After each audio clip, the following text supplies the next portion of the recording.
Mandei uma mensagem no grupo da família. O bebê pode nascer a qualquer minuto. Espero que vocês consigam vir. Minha irmã respondeu: desculpa, a gente esqueceu. Estamos a caminho do horário de pedicure da minha filha. Meus pais acrescentaram: por favor, não faça disso algo sobre você ou sobre o seu novo filho. Podemos vê-lo a qualquer momento. Além disso, sua sobrinha sempre foi mais importante para nós. Você sabe disso, e ninguém pode tomar o lugar dela. Minha tia apenas assentiu. Algumas crianças simplesmente não merecem a mesma atenção que os favoritos. Eu apenas escrevi: entendido. O que eles viram no noticiário naquela noite fez com que a visita se tornasse a última coisa em que pensavam. Meu nome é Grace e tenho 32 anos. Sempre fui a ovelha negra da família, aquela que escolheu um caminho diferente, que nunca se encaixou no molde que meus pais tinham para os filhos perfeitos. Enquanto minha irmã mais velha, Meline, era filha de ouro, casou jovem, ficou perto de casa e deu à família o primeiro neto, eu me mudei para o outro lado do país para seguir minha carreira no jornalismo investigativo. Ela estava divorciada havia 3 anos e criava Lily como mãe solteira, o que meus pais usavam como justificativa para dizer que ela precisava de mais apoio e atenção do que eu. A filha de Meline, minha sobrinha Lily, tem sido o centro do universo da família desde que nasceu, 8 anos atrás. Não me entenda mal, eu amo essa menina de todo o coração, mas o modo como meus pais, Walter e Carol, idolatram cada passo que ela dá enquanto tratam o resto de nós como meros coadjuvantes sempre doeu. Minha tia Patrícia, irmã da minha mãe, sempre foi a maior torcedora de Meline, reforçando a narrativa de que Lily é mais especial do que qualquer outra criança poderia ser. Quando conheci meu marido, Cameron, 3 anos atrás, minha família demonstrou, no máximo, um interesse educado. Quando nos casamos, eles compareceram, mas deixaram claro que foi por obrigação. Quando engravidei do nosso primeiro filho, o entusiasmo deles foi morno, bem diferente do espetáculo que fizeram quando Meline anunciou sua gravidez anos antes. Mas nada poderia ter me preparado para o que aconteceu no dia em que meu filho nasceu. Era uma terça-feira de março quando as contrações começaram a apertar nas primeiras horas antes do amanhecer. Cameron e eu estávamos no hospital desde as 4 da manhã e, perto do meio-dia, os médicos disseram que poderia acontecer a qualquer momento. Era nosso primeiro filho e, apesar de tudo, eu queria muito que minha família estivesse presente. Queria que conhecessem o novo neto, que fizessem parte desse momento incrível. Então, abri o grupo da família Davis e digitei o que achei que era uma mensagem simples e esperançosa: o bebê pode nascer a qualquer minuto. Espero que vocês consigam vir. Enviei e fiquei esperando, olhando para aqueles 3 pontinhos que mostram quando alguém está digitando. Meu coração batia acelerado, parte pela dor do trabalho de parto, parte pela ansiedade. A primeira a responder foi Meline: desculpa, a gente esqueceu. Estamos indo para o horário de pedicure da minha filha. Fiquei olhando para o celular, certa de que tinha lido errado. Um horário para pedicure? Minha irmã estava priorizando o esmalte da filha de 8 anos em vez de conhecer o novo sobrinho. Então meus pais entraram na conversa e a mensagem deles me gelou o sangue: por favor, não faça disso algo sobre você ou o seu novo filho. Podemos vê-lo a qualquer momento. Além disso, sua sobrinha sempre foi mais importante para nós. Você sabe disso, e ninguém pode tomar o lugar dela. A crueldade casual dessas palavras me atingiu como um soco. Eles nem se davam mais ao trabalho de fingir. Minha tia Patrícia deu o golpe final: algumas crianças simplesmente não merecem a mesma atenção que os favoritos. Fiquei ali, na cama do hospital, com as contrações ficando cada vez mais fortes, lágrimas escorrendo pelo rosto enquanto Cameron segurava minha mão e perguntava o que havia de errado. Como explicar ao seu marido que a própria família acha que o seu filho prestes a nascer não é digno da atenção deles? Mas, em vez de responder com toda a mágoa e raiva que eu sentia, respirei fundo e digitei apenas 2 palavras: entendido. Depois desliguei o celular e me concentrei em trazer meu lindo filho ao mundo. James Walter Thompson nasceu às 12h47, com 3,24 kg. Perfeito. 10 dedinhos nas mãos, 10 dedinhos nos pés e os olhos mais lindos que eu já tinha visto. Cameron chorou quando o segurou pela primeira vez. Eu também chorei, mas agora eram lágrimas de alegria misturadas com a tristeza de saber que minha família estava perdendo aquele momento incrível. O que eu não sabia é que, enquanto eu estava em trabalho de parto trazendo meu filho ao mundo, algo acontecia do outro lado da cidade que mudaria tudo. Meline e meus pais tinham feito questão de transformar o tal horário de pedicure de Lily em um grande evento, num salão de luxo chamado Pampered Princess. Era o tipo de lugar que atendia famílias ricas que queriam mimar suas crianças. Lily vinha pedindo para ir lá havia meses, desde que a amiga Madison fez as unhas lá e não parou mais de se gabar na escola. Meus pais, Walter e Carol, decidiram fazer desse dia um momento especial de avós e neta. Buscaram Meline e Lily no BMW novinho do meu pai, o que ele comprou para comemorar sua promoção a sócio sênior do escritório de advocacia. Minha tia Patrícia as encontrou no local, levando sua câmera profissional para registrar cada instante do dia especial de Lily. Fizeram todo um espetáculo. Patrícia chegou a postar fotos no Facebook delas entrando no salão, com legendas como: "Nada é bom demais para nossa princesa perfeita." E momentos de união familiar com a menininha mais importante do nosso mundo. Meline compartilhou as fotos no Instagram com legendas parecidas, fazendo questão de reforçar que era exatamente ali que elas precisavam estar. O salão estava cheio naquela tarde. Era um lugar muito procurado, especialmente nos dias de semana, quando os pais queriam dar um mimo especial aos filhos. Lily estava radiante, falando sem parar sobre qual cor queria escolher algo chamado Princess Pink Paradise. Enquanto meus pais e minha irmã se derretiam por cada palavrinha dela, nenhum deles sabia que eu vinha investigando, há 6 meses, uma série de violações do Código Sanitário em diversos salões de luxo pela cidade. Era para ser apenas uma matéria de acompanhamento de uma reportagem que eu já havia feito sobre estabelecimentos de beleza sem licença, mas acabei descobrindo algo muito maior. 3 semanas antes, eu havia enviado ao Departamento de Saúde um relatório detalhado sobre vários salões que operavam com licenças vencidas, usavam equipamentos contaminados e, em alguns casos, produtos não aprovados para uso nos Estados Unidos. O Departamento de Saúde vinha construindo silenciosamente os casos contra esses estabelecimentos, esperando o momento certo para agir.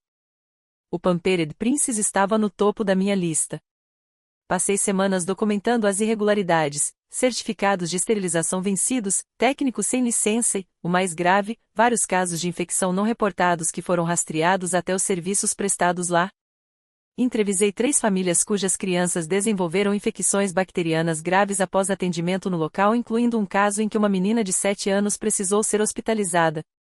O Departamento de Saúde já planejava fechar o salão havia semanas, mas aguardava o resultado final dos testes feitos no laboratório estadual. Esses resultados chegaram naquela manhã, confirmando níveis perigosos de bactérias nas cadeiras de pedicure e estações de manicure. Às 13h15, enquanto eu estava nos estágios finais do trabalho de parto, um comboio de fiscais do Departamento de Saúde, acompanhado por policiais, chegou ao Pampered Princess para realizar o fechamento imediato.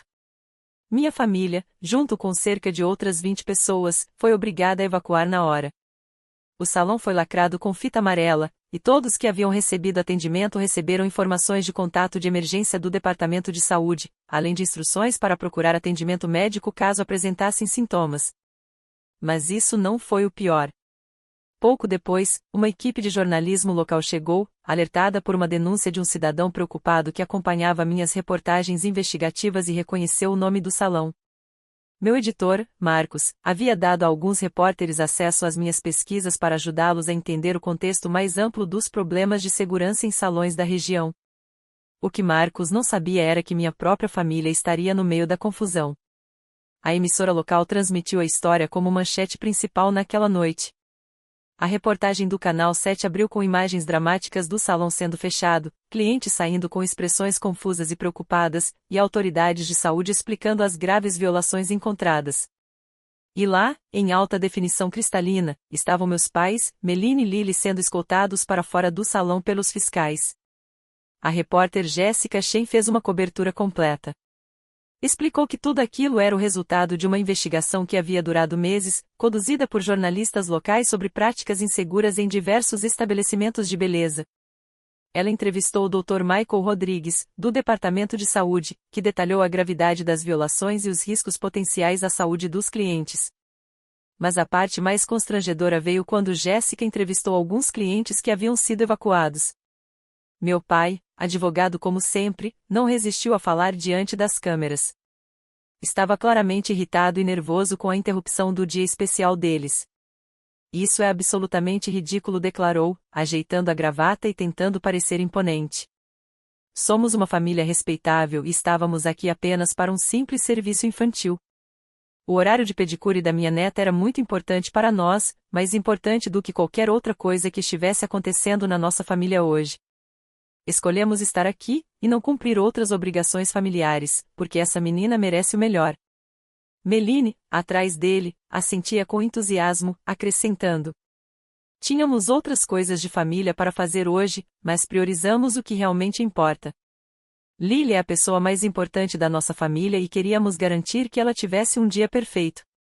A tia Patrícia, para não ficar de fora, se enfiou na frente da câmera.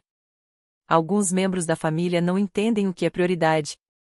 Nós sabemos quem merece nossa atenção e quem não merece, e não pedimos desculpas por colocar os mais merecedores em primeiro lugar. A equipe de reportagem adorou. Estava ali, registrado, uma família tão obcecada em mimar uma criança que admitia abertamente ter deixado de lado outras obrigações familiares para estar ali. A repórter então perguntou quais compromissos eles haviam deixado de cumprir. E Meline, nervosa e tentando justificar suas prioridades, acabou soltando. Minha irmã estava tendo um bebê hoje, mas, sinceramente, podemos ver esse bebê a qualquer momento. Esse horário não podia ser remarcado. A história viralizou em poucas horas. Não por causa do fechamento do salão, isso era notícia local, mas pelas declarações frias da minha família, admitindo que deixaram de acompanhar o nascimento do neto e sobrinho para ir a um horário de pedicure em um salão contaminado. Usuários das redes sociais ficaram chocados com a crueldade casual dos comentários. O vídeo foi compartilhado milhares de vezes com legendas como: família falta ao nascimento de bebê para fazer pedicure em salão contaminado e avós escolhem horário de unhas em vez de conhecer o novo neto. Os comentários eram duros, mas justos. As pessoas estavam enojadas com as prioridades distorcidas da minha família e com a disposição deles de assumir, diante das câmeras, que escolheram uma pedicure em vez de estar presente no nascimento de um bebê. E ficou ainda pior quando surgiu uma nova filmagem. A emissora aparentemente havia entrevistado outros clientes durante a evacuação e, no fundo dessas cenas, minha família aparecia claramente. Patrícia reclamava em voz alta para um fiscal de saúde que aquela interrupção estava arruinando o dia especial de Lily. Meline estava ao telefone, provavelmente cancelando as reservas de jantar em um restaurante caríssimo onde pretendiam levar Lily depois outra parte da elaborada comemoração que eles consideraram mais importante do que conhecer James. Mas a filmagem mais constrangedora mostrava meu pai discutindo com um policial que tentava explicar os procedimentos de evacuação. Ele insistia que, como advogado, conhecia seus direitos e que não poderiam simplesmente fechar um negócio legítimo sem a documentação adequada.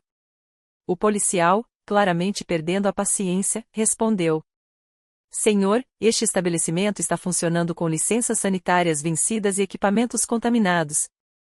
As pessoas podem ficar gravemente doentes. A resposta do meu pai, registrada com perfeição pela câmera, foi: Bem, nós não somos pessoas. Somos cidadãos respeitáveis. Minha neta merece algo melhor do que esse caos. O tom de superioridade, a forma casual com que ele descartou outras famílias como se fossem menos dignas de segurança do que a nossa, era impressionante, até mesmo para os padrões dele. E tudo estava ali, em alta definição, para o mundo inteiro ver. As redes sociais se divertiram com aquele trecho específico. Alguém fez um meme com a foto do meu pai e a legenda: quando você é respeitável demais para obedecer às leis de saúde pública. Outro post popular mostrava uma tela dividida, de um lado, meu pai declarando que não éramos o pessoas enquanto dizia que Lily merecia o melhor, do outro, a foto genérica de um bebê recém-nascido, não era James, com a legenda: enquanto isso, o verdadeiro neto estava nascendo. A hashtag #pedicureoverbaby começou a ganhar força no Twitter, com pessoas compartilhando histórias próprias sobre familiares com prioridades distorcidas. Algumas eram engraçadas: pais perdendo apresentações escolares para jogar golfe, parentes faltando a casamentos para assistir a jogos de futebol, mas muitas eram de partir o coração, vindas de pessoas que se sentiram ignoradas dentro da própria família. Uma mensagem me marcou especialmente: minha avó faltou à minha formatura da faculdade porque o capítulo final da novela dela ia ao ar. Ela gravou mesmo assim. Algumas pessoas simplesmente mostram onde você está na lista de prioridades e dói toda vez. Outra dizia: Quando eu estava dando à luz meu primeiro filho, minha sogra ligou perguntando se podíamos agilizar, porque ela tinha planos para o jantar. Não queria perder o encontro do clube do livro.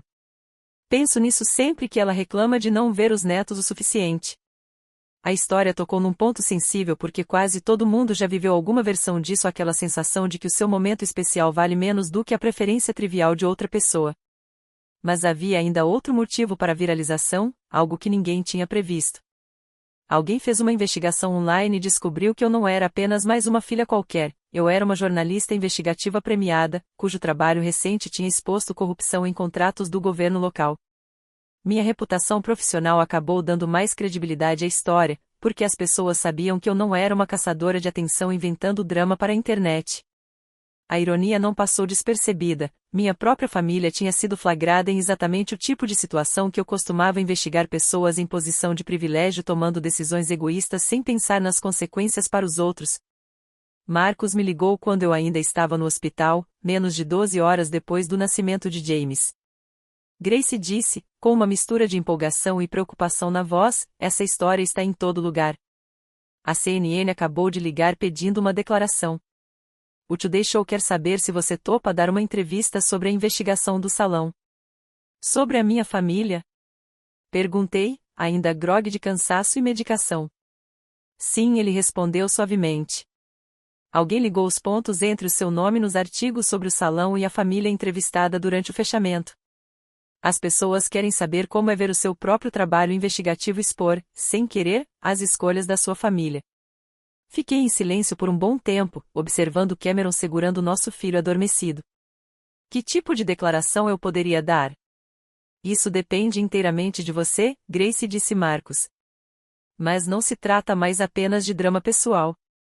A sua investigação potencialmente salvou vidas, e a coincidência do momento está fazendo as pessoas discutirem sobre valores familiares, prioridades e o que realmente importa. Algo de bom pode sair dessa situação. Essa conversa plantou uma semente que cresceria nos dias seguintes. Enquanto minha família lidava com a humilhação pública, eu processava não apenas a rejeição deles, mas também as implicações mais amplas do que havia acontecido. Os pedidos de entrevista não paravam. Good Morning America, 60 Minutes, NPR. Todos queriam falar com a jornalista cuja família havia escolhido a vaidade em vez de celebrar uma nova vida e no pior lugar, na pior hora possível. A maioria queria abordar pelo viés de justiça irônica ou karma em ação, mas alguns pareciam realmente interessados em discutir a história mais profunda, sobre dinâmica familiar e valores distorcidos. Recusei todos. Pelo menos no começo. James tinha apenas alguns dias de vida. Eu ainda me recuperava de um parto difícil. E, apesar de tudo, aquelas ainda eram as pessoas da minha família sendo comentadas e ridicularizadas por estranhos na internet. Mas então comecei a receber um tipo diferente de mensagem. Cartas e e-mails de outras pessoas que também tinham sido o membro menos favorito da família, gente que reconhecia nas minhas vivências as suas próprias histórias. Uma mulher chamada Rebecca contou que seus pais faltaram ao casamento dela porque o filho da irmã tinha um jogo de beisebol no mesmo dia. Outro, Michael, disse que o pai não foi à sua formatura na faculdade de medicina porque o irmão estava fazendo um churrasco. Ao ler sobre a minha situação, Michael escreveu, me fez perceber que não sou louco por ainda me magoar com isso. Durante anos, minha família disse que eu era sensível demais por ficar chateado com o fato de meu pai ter perdido minha formatura. Mas você não tem uma segunda chance para viver momentos assim. Quando alguém mostra que suas conquistas não importam para ela, você lembra disso para sempre. Essas mensagens me ajudaram a entender que minha história tinha repercutido não porque as pessoas gostavam de ver minha família sofrer, mas porque tantas outras já tinham passado pelo mesmo tipo de desvalorização e finalmente se sentiram validadas em sua dor. A atenção da mídia também trouxe oportunidades profissionais inesperadas. Vários jornais importantes entraram em contato com possíveis ofertas de trabalho, impressionados tanto pela minha investigação quanto pela forma digna com que eu estava lidando com uma situação familiar tão pública. Uma editora chegou a perguntar se eu teria interesse em escrever um livro sobre dinâmicas familiares e a psicologia do favoritismo. Mas a resposta mais significativa veio da doutora Angela Martinez, uma terapeuta familiar especializada em atender adultos que cresceram como os bodes expiatórios de suas famílias, aqueles que eram constantemente tratados como menos importantes ou menos dignos do que seus irmãos. Senhorita Thompson, Ela escreveu, a sua situação, embora dolorosa, criou uma oportunidade de diálogo nacional sobre uma dinâmica familiar muito comum, mas raramente discutida. Você consideraria conversar comigo sobre a possibilidade de usar sua visibilidade para ajudar outras pessoas que passaram por algo semelhante? Esse e-mail levou a uma conversa telefônica que mudou minha visão sobre tudo o que tinha acontecido. A doutora Martinez explicou que famílias como a minha eram mais comuns do que as pessoas imaginavam, famílias em que um filho ou neto é elevado ao status de dourado, enquanto outros são sistematicamente desvalorizados. O impacto disso, disse ela, é real e duradouro. Essas crianças crescem acreditando que precisam provar o seu valor o tempo todo, que o amor é condicional ao desempenho e que, no fundo, não merecem tanta atenção ou cuidado.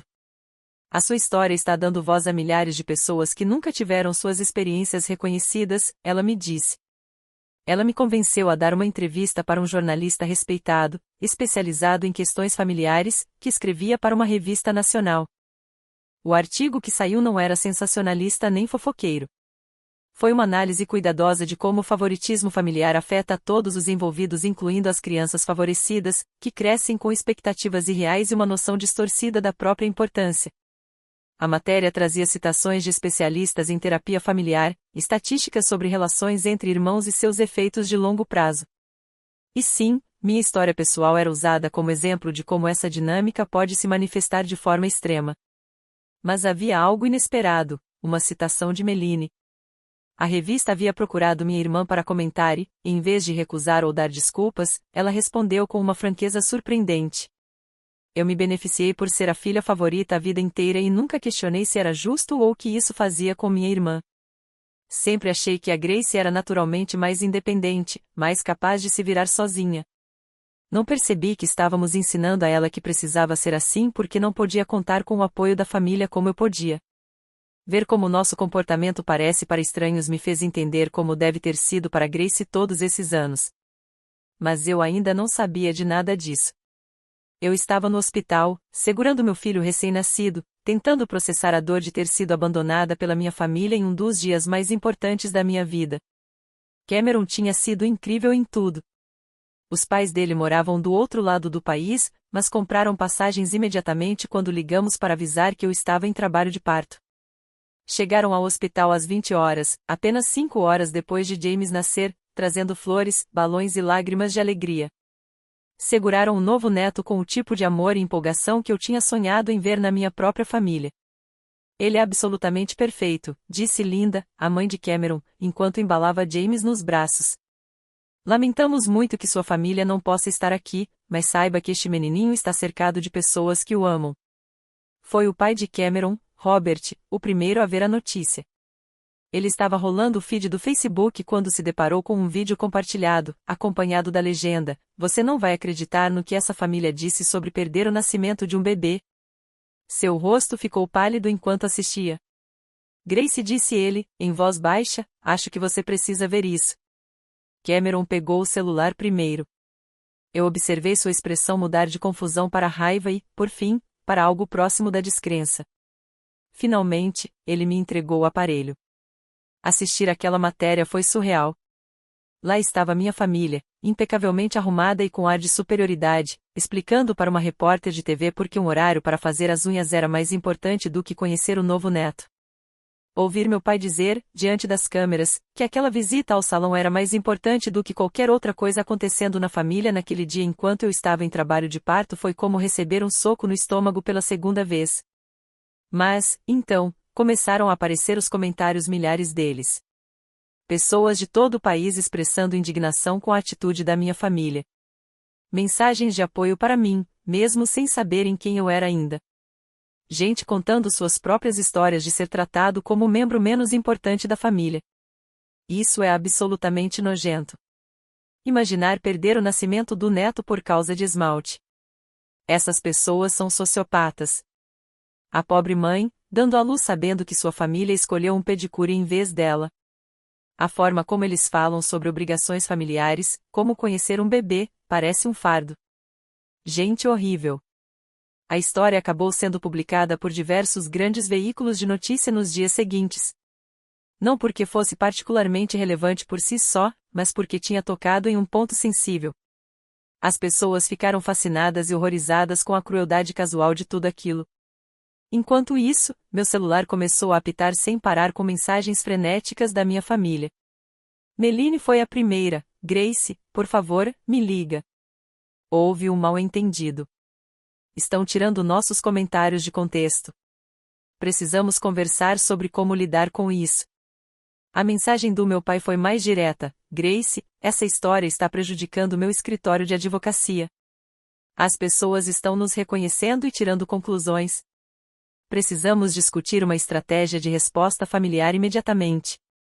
Já minha mãe adotou outra abordagem. Querida, as pessoas na internet estão sendo muito cruéis conosco.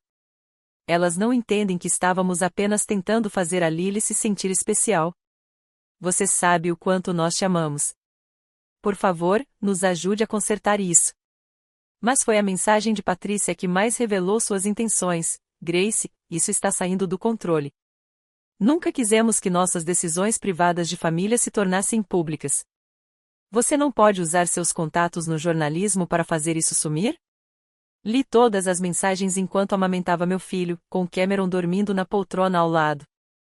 Essas mesmas pessoas que haviam tratado o nascimento do meu filho com tamanha indiferença agora estavam em pânico porque a crueldade delas havia sido exposta ao mundo. E ainda não tinha acabado. A história deu mais uma reviravolta que ninguém esperava.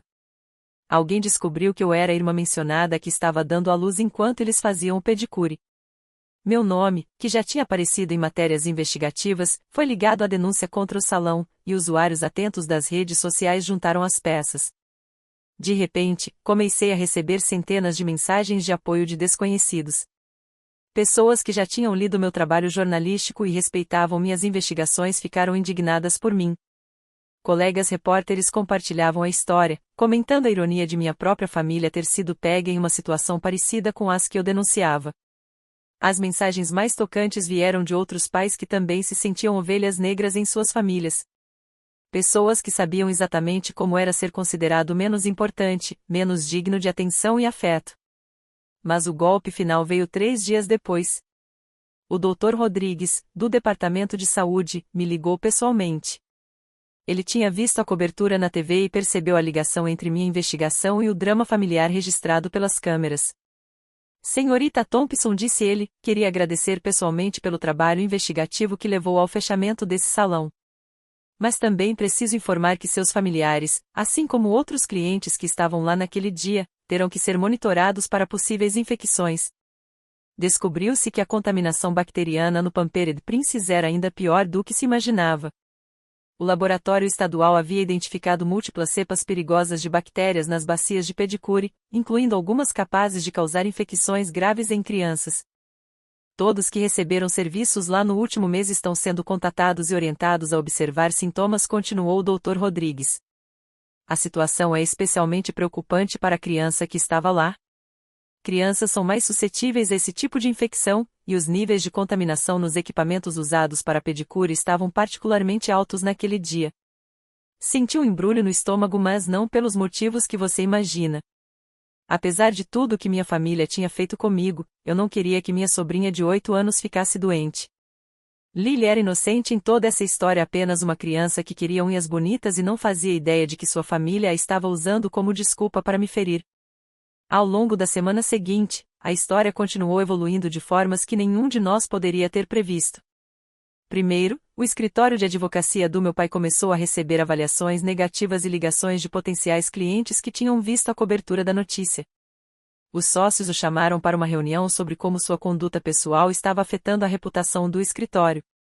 Aparentemente, ter um sócio que declarava publicamente que uma pedicure era mais importante do que conhecer o próprio neto recém-nascido não combinava muito com a abordagem de valores familiares usada no marketing deles. A situação de Meline era ainda pior. Ela trabalhava como corretora de imóveis e seu sucesso profissional dependia fortemente de indicações e de sua reputação na comunidade. Vários clientes tinham visto a reportagem e passaram a questionar se queriam mesmo trabalhar com alguém que demonstrava tamanha indiferença com a própria família. Sua gerente recebeu múltiplas ligações de pessoas dizendo que haviam perdido o respeito por ela depois de ouvir seus comentários. Já minha tia Patrícia, que trabalhava como fotógrafa de casamentos, foi a que mais sentiu o impacto.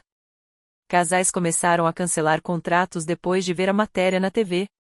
Afinal, quem queria contratar para registrar um momento de celebração alguém que falava abertamente que crianças não mereciam atenção? Mas as consequências reais estavam só começando. 3 dias depois do nascimento de James, Lily apresentou sintomas.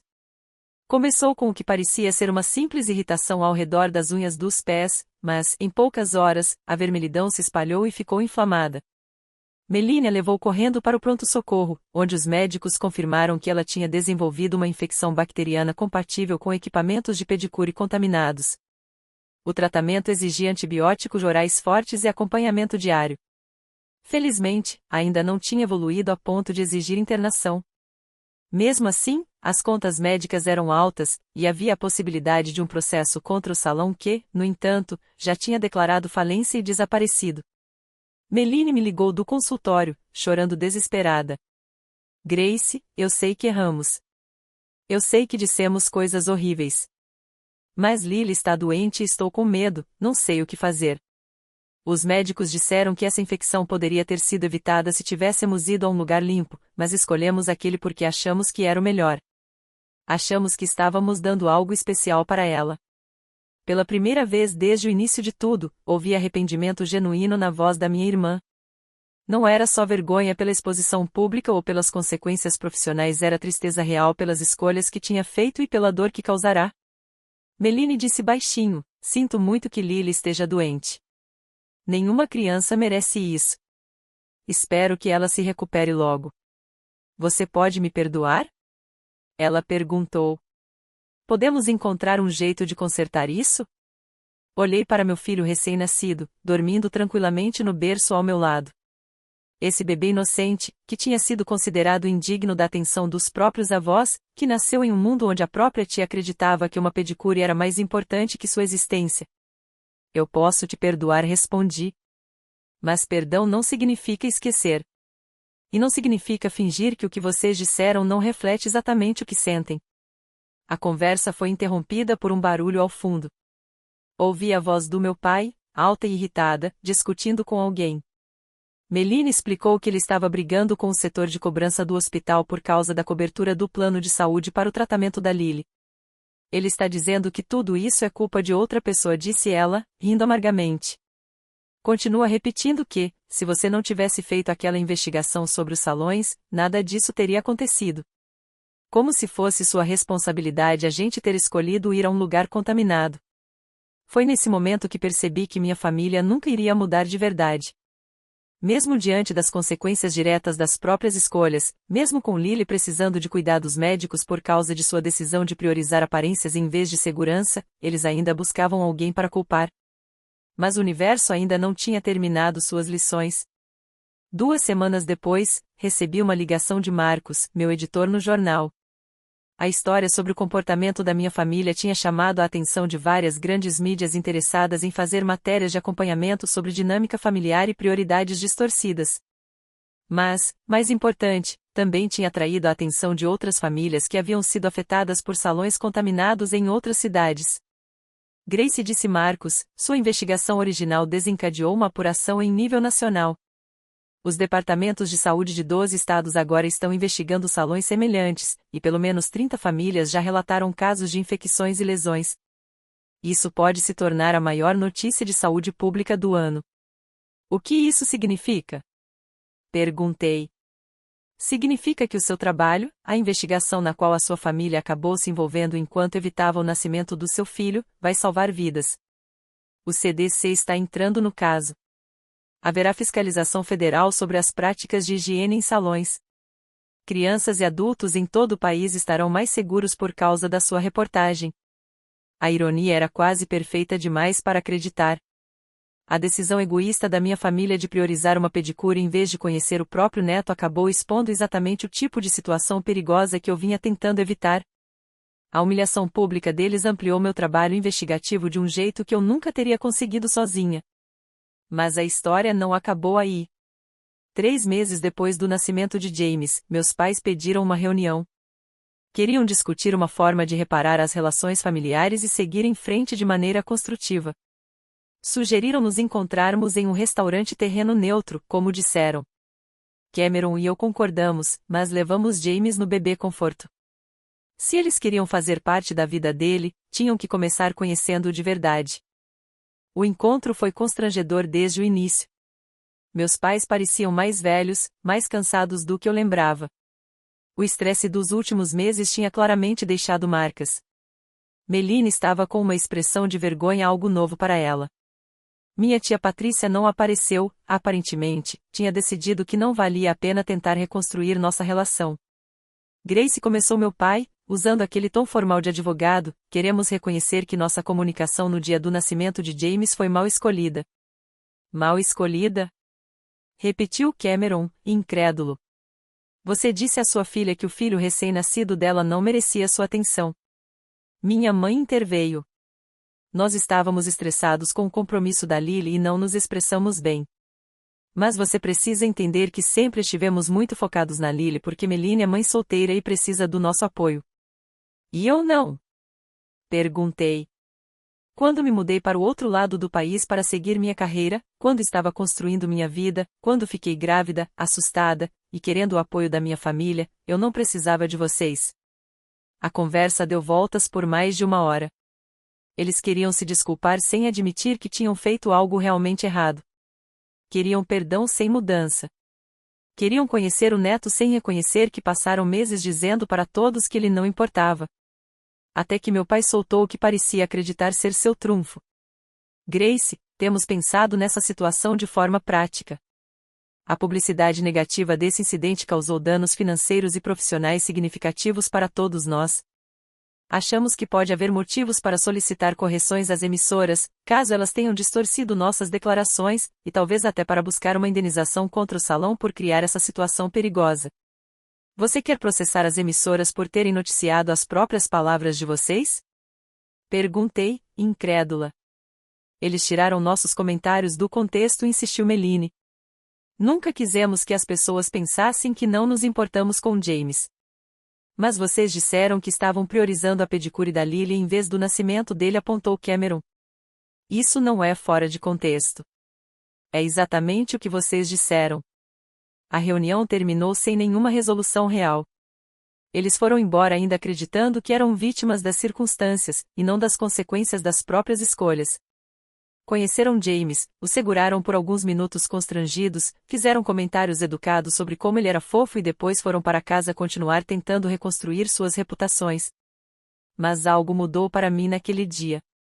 Ver meus pais tentando transformar sua crueldade em estratégia jurídica, vê-los segurando meu filho enquanto ainda acreditavam que ele valia menos que a prima, isso cristalizou algo com o qual eu vinha lutando há meses, eu não precisava mais da aprovação deles. Não precisava do amor deles para validar o meu valor ou o do meu filho. James estava cercado por pessoas que realmente o amavam, a família de Cameron, nossos amigos, até alguns parentes meus que, depois da repercussão, me procuraram para expressar repulsa pelo comportamento dos meus pais. A verdadeira vingança não era a humilhação pública que eles sofreram ou as consequências profissionais que enfrentaram. A verdadeira vingança era minha liberdade de não me importar mais com o que eles pensavam. 15 meses depois, ganhei o Prêmio Pool de Jornalismo em Serviço Público pela minha investigação sobre as práticas de segurança em salões de beleza. A série resultou em novas regulamentações federais, dezenas de salões fechados e responsabilização para os proprietários que vinham colocando clientes em risco. Na cerimônia de premiação, dediquei a homenagem a todas as famílias afetadas por práticas comerciais inseguras e ao meu filho James, que chegou ao mundo cercado de amor das pessoas que realmente importam. Meus pais viram a cobertura da cerimônia no noticiário. Meline me ligou no dia seguinte para me parabenizar, e pude ouvir em sua voz que, finalmente, ela havia entendido o que perdeu. Não apenas o nascimento do sobrinho, mas a chance de fazer parte de algo significativo e importante. Tenho orgulho de você, disse ela, em voz baixa. Sempre tive, mesmo quando não soube demonstrar. Obrigada, respondi. Isso significa algo para mim. Foi o início de uma reconstrução lenta e cuidadosa da nossa relação. Não o mesmo relacionamento de antes, em que eu buscava desesperadamente a aprovação deles enquanto meus feitos eram tratados com indiferença, mas algo novo e mais honesto. Meus pais demoraram mais a se aproximar. O escritório de advocacia onde meu pai era sócio sênior acabou reestruturando seu cargo não diretamente por causa do escândalo, mas porque a repercussão negativa havia danificado irreversivelmente alguns relacionamentos com clientes. Ele não foi demitido, mas suas responsabilidades foram bastante reduzidas e o caminho para a associação plena ficou indefinidamente suspenso. Minha mãe sofreu com as consequências sociais na comunidade, onde ainda eram lembrados como os avós que escolheram uma pedicure em vez de conhecer o neto no dia do nascimento. Mas, aos poucos, durante o primeiro ano de vida de James, começaram a fazer esforços reais. Passaram a visitar com frequência, não apenas nos feriados, mas também em fins de semana comuns. Enviavam fotos de James aos amigos, com orgulho evidente. Começaram a perguntar sobre o meu trabalho e a celebrar minhas conquistas profissionais. A mudança não foi imediata nem completa. Ainda havia momentos em que os velhos padrões surgiam, comentários que revelavam a crença enraizada de que alguns membros da família eram mais importantes que outros. Mas também havia esforço genuíno e um arrependimento verdadeiro pela dor que causaram. Lily se recuperou totalmente da infecção, sem sequelas.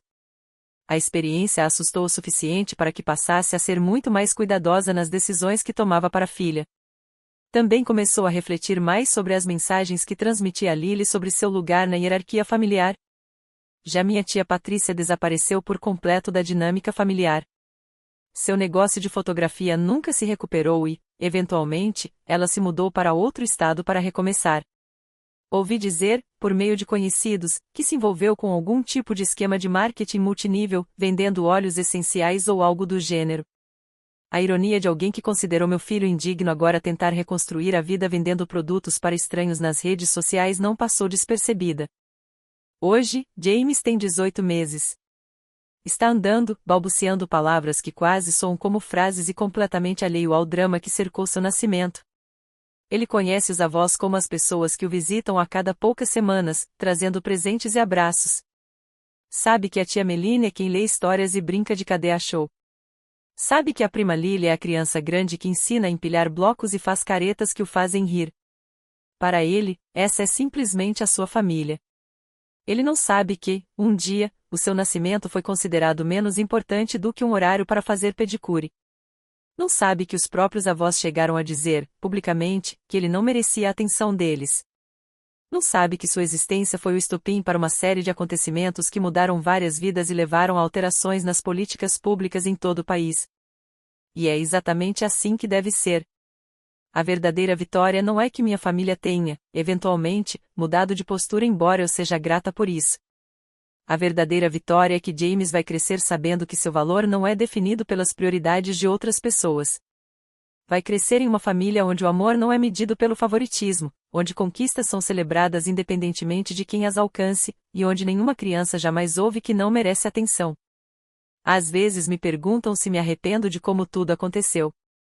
Se eu gostaria que minha família simplesmente tivesse ido ao hospital naquele dia, que nada desse drama tivesse ocorrido, que o nascimento de James tivesse sido a celebração tranquila e alegre que eu inicialmente sonhara. Mas, para ser sincera, não me arrependo de nada. Porque a história do nascimento do meu filho não é só sobre o dia em que ele veio ao mundo.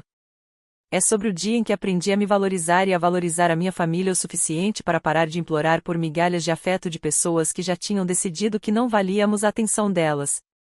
É sobre o dia em que descobri que, às vezes, as rejeições mais dolorosas trazem as revelações mais importantes. E é sobre o dia em que o universo decidiu que pessoas que escolhem uma pedicure em vez de conhecer um bebê recém-nascido talvez acabem enfrentando exatamente as consequências que merecem e ao vivo, na televisão. Minha família aprendeu que ações têm consequências, que palavras importam e que tratar pessoas como descartáveis pode levar a uma prestação de contas muito pública. Mais importante ainda, eu aprendi que meu valor como pessoa, como filha, como mãe não depende da aprovação deles. James vai crescer sabendo que é amado de forma plena e incondicional por quem realmente importa. E, se isso não for a vingança perfeita por terem me considerado indigna de atenção, não sei o que seria. O bebê veio, assim como eu disse que viria. E, embora minha família tenha perdido esse momento, não perdeu a lição que veio depois. Às vezes, as coisas que você acha que não importam acabam sendo as que importam mais.